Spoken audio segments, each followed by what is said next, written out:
Welcome to Vets Talk, the veterans' take on our world today. Fair, unbalanced, and courageously honest. I am Dr. Scott McGill, Executive Director of Veterans in Defense of Liberty. And the other day I was talking to a snowflake, and she asked in the course of the conversation, "Why do you carry?" I think my response shocked her. I said, well, because I can't throw a rock at 1,324 feet per second, to which I got a blank stare. And then she changed the conversation to something very superficial.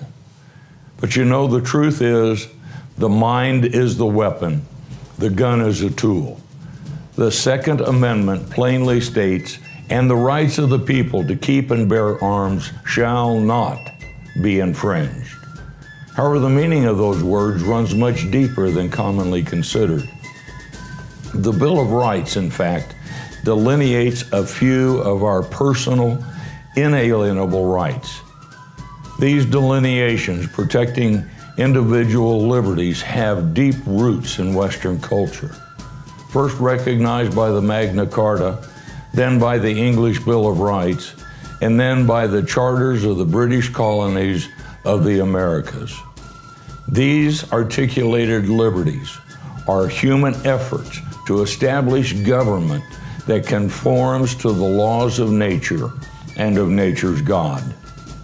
The Second Amendment is derived from an inalienable right possessed by mankind from the very beginning of time, the right of man to protect himself.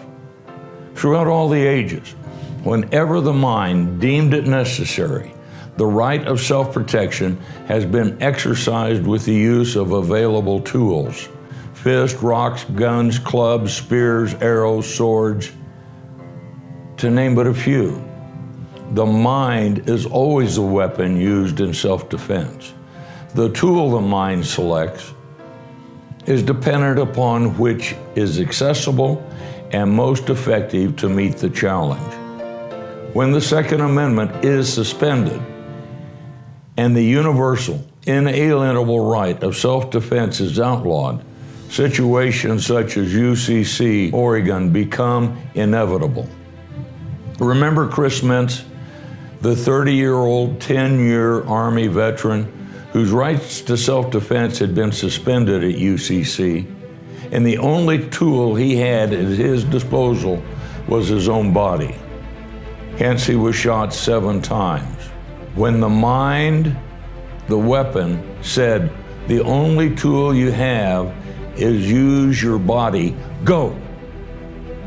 And as he was trained to do, he charged the ambush.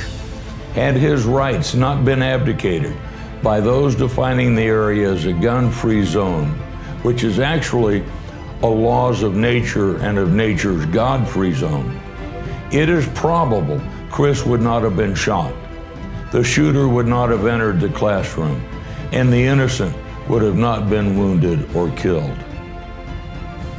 Contrast Chris Mintz at UCC with Stephen Wilford, the Sutherland Springs resident who heard the shots, and knowing each shot could represent a lost life, he grabbed his AR-15, the same rifle that the left wants to ban, and he charged the ambush. An ambush against soft targets, and he neutralized the threat. We will never know if the shooter would have gone on to kill others had he not been neutralized. But we do know that being confronted by a good guy with a gun is the only thing that stops these psychopathic mass murderers.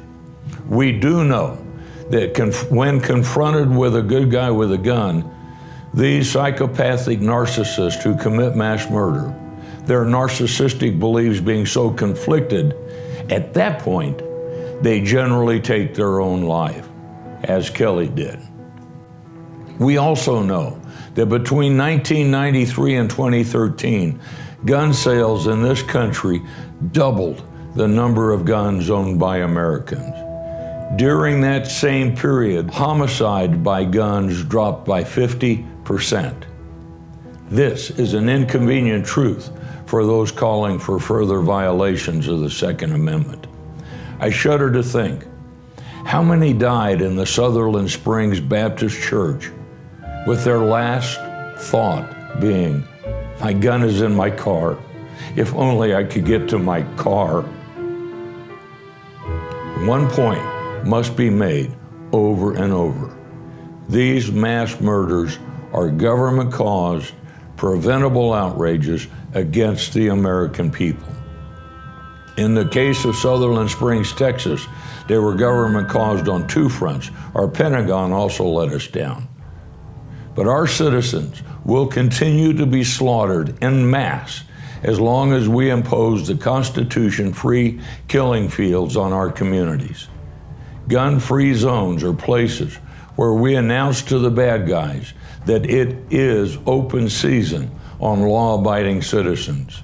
Places where our Bill of Rights is suspended, where every citizen's natural, God-given, inalienable right to self-defense has been outlawed.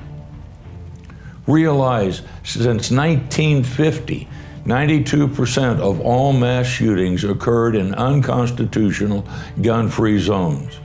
And every successful and thwarted mass murder has proven that the only thing that ever stops bad guys with a gun is a good guy with a gun. Ignoring that undeniable reality will continue to needlessly cause Americans grievous loss of life.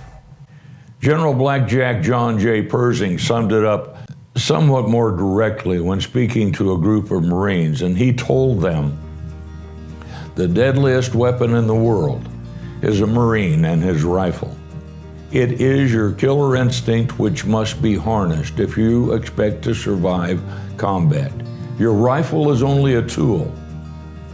If your killer instincts are not clean and strong, you will hesitate at the moment of truth. You will not kill. You will become dead Marines. And then you will be in a world of shit, because Marines are not allowed to die without permission. So what is the takeaway point? The point is that every culture will have its narcissistic psychopaths, and nothing will eliminate them entirely, and surely not by corrupting the Second Amendment. Or as the Arkansas Supreme Court ruled in 1878, if cowardly and dishonorable men sometimes shoot unarmed men with army pistols or guns, the evil must be prevented by the penitentiary and the gallows, not by a general deprivation of our constitutional privileges.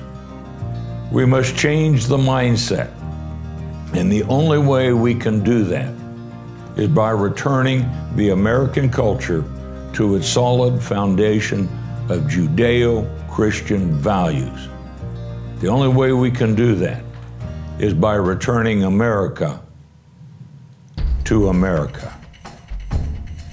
This has been Vets Talk, fair, unbalanced, and courageously honest.